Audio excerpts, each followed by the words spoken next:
부모님을 생전에 부양한다고 집에서 모셔요. 그리고 부모님은 내팽개치고 재산은 전부 처분해서 본인이 쓰는 파렴치한 형제들이 있거든요. 설마 가족인데 그러겠어? 라고 생각하시는 분들 중에요. 믿었던 형제자매들에게 배신당하고 상속재산 못 받고 소송하는 경우 많습니다. 12년 넘게 이런 사건을 맡아서 하다 보니까 상속재산을 빼돌리려고 하는 형제들에게 나타나는 공통점들이 있더라고요. 오늘 상속 전에 위험한 형제들에 대해서 알려드릴 테니까요. 이 영상 끝까지 보세요. 그래야 여러분들의 목인 상속재산도 지키고 가족 간의 소송도 막을 수 있습니다. 안녕하세요. 가사법 전문 변호사 최선혜 변호사입니다. 변호사님, 부모님이 돌아가시고 나서 재산이 있으면 상속을 받잖아요. 그죠? 그런데 요즘 경기가 워낙 어렵다 보니까 상속에 좀 많이 민감할 것 같은데요. 그죠? 맞아요. 상속 재산 때문에 가족끼리 소송하는 경우 실제로도 많이 있어요? 네, 맞아요. 그런 상속 분쟁 사건이 드라마뿐만 아니라 실제로도 많이 볼 수 있어요. 심지어는 상속 전에 가족 관계가 꽤 좋은 편이었는데 상속을 해야 될 때 가족 간에 다투는 경우도 발생을 많이 하더라고요. 그러면 변호사님은 가사 사건만 2,000건 넘게 하셨고 상속 분쟁 관련 소송 경험도 많으시잖아요.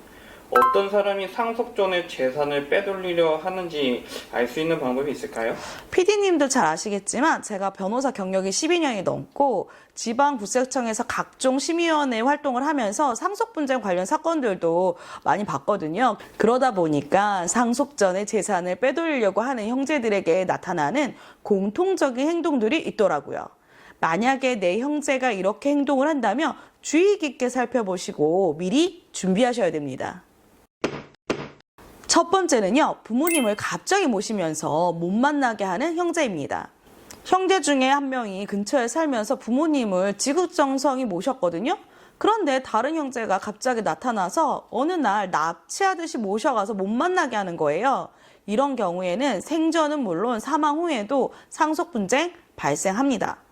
왜 갑자기 부모님을 거의 납치하듯이 모셔갔을까요? 보통 이런 분들은 평소에 부모님 재산에 욕심을 가지고 있어요. 그래서 부모님의 치매 증상을 빠르게 눈치채고 모셔가는 경우가 90% 이상입니다.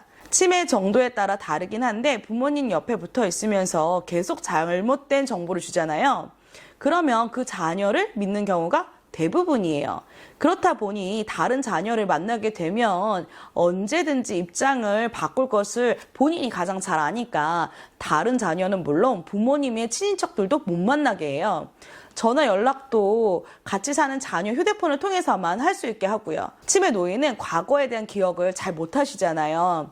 그래서 부모님을 내세워 생전에 증여한 재산에 대해 소송하는 경우도 많습니다. 부모가 치매 증상이 있으시면 진작에 한정성년 후견인을 해야 되는 경우가 있는데 가족들이 심각하거나 불편하다고 느끼지 않을 정도에는요, 사실 비용을 들이면서 한정성년 후견 신청을 잘 안 해요. 그래서 이런 경우에는 재산 증여 계약하고 유언 공정을 하면요, 의사 능력이 부족하다는 걸 인정받기가 참 어려워요. 그러다 보니 돌아가신 후에는 물론 생전에도 문제가 많이 발생하더라고요. 두 번째는요, 경제력 없이 부모님 집에 얹혀 사는 형제입니다. 형제들 중에 본인이 경제적인 능력이 안 돼서 부모님을 모시는 게 아니라 부모님 집에 얹혀 사는 사람이 있어요. 근데 양심이 좀 없다, 이런 경우에는 반드시 문제가 생기더라고요. 부모님이 노령으로 그 금융 업무 같은 걸 잘 못하시잖아요. 그래서 생활비 명목 등으로 재산 관리를 하면서 부모님 모르게 재산을 빼돌려 탕진하는 경우가 많습니다. 부모님도 믿고 맡겼는데 나중에 계좌를 열어보니까 한 푼도 없는 경우가 생기더라고요. 현금 출금한 경우에는 이 돈을 부모님이 사용했는지 같이 사는 형제가 빼돌렸는지 시간이 지나면 지날수록 알 수가 없어요. 그러니 이런 경우에는 녹음을 하든 형사고소를 하든 해서 그 실체를 미리 밝히셔야 됩니다. 그래야 나중에 상속 분쟁이 생겨도 억울하지 않게 방어할 수 있어요. 만약에 이걸 알고도 본인이 상관없다고 신경 안 쓰시잖아요. 그러면 부모님으로부터 현금 한 푼도 받지 못했다 하더라도요, 경우에 따라서 상속세는 내야 되는 경우가 발생할 수 있으니까 억울하게 됩니다. 왜냐하면 큰 돈을 현금 출금하면 나중에 상속세 조사할 때 전부 증여 추정이 될 가능성이 높거든요. 증여세, 미신고, 가산세랑 상속세도 계산해서 내야 될 때가 있어요. 세 번째는요, 인감증명서, 인감도장을 보내라고 하는 형제입니다. 부모님 사망 후에 여러 가지 이유로 인감증명서, 인감도장을 보내라고 하는 형제가 있다면 일단은 의심하시고 보내시면 안 됩니다. 인감도장하고 인감증명서가 있으면 상속재산 분할 협의서 작성 및 그 상속부동산 등기를 혼자 다 할 수 있거든요. 그러니 인감도장의 경우 본인이 직접 내용을 보고 찍으셔야 되고요. 함부로 주시면 안 돼요. 보통 세 가지 핑계를 대면서 인감증명서와 인감도장을 달라고 하는 경우가 많더라고요.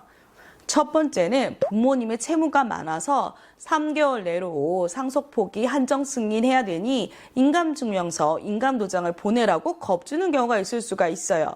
그래서 상속포기 신청을 했더니 알고 보니까 상속재산이 있었던 경우에는 못 받게 되는 경우가 발생합니다.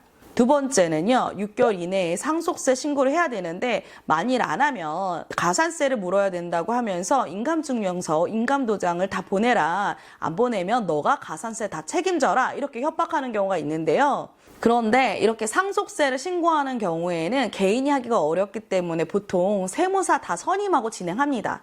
그리고 상속세 신고할 때 인감증명서, 인감도장 없어도 상관없어요.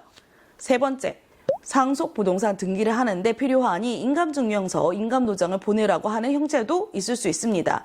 아니면 매도할 때 공동명의인 것보다 한 사람 명의인 것이 더 쉽다. 한 사람 명의로 하는 것이 나중에 상속세를 덜 내니까 내 명의로 했다가 나중에 팔아서 나눠주겠다. 이런 경우도 있을 수 있어요. 하지만 두 개 다 하지 마세요. 법정 상속 지분대로 상속 등기를 할 때에는요, 신청 이외에 다른 형제들의 인감증명서, 인감도장 없어도 등기 가능합니다. 여러분들이 협의한 내용이 있다면 이건 재산분할 협의서에 다 쓰셔야 됩니다. 그리고 개인이 쓰는 것보다요, 법률가의 조언을 받아서 쓰셔야 돼요. 그래야 일방적으로 한 사람이 유용하거나 혼자 갖는 것이 어려워집니다. 그리고 법원에서는 아무리 증인이 있어도 서류가 가장 강력한 증거거든요.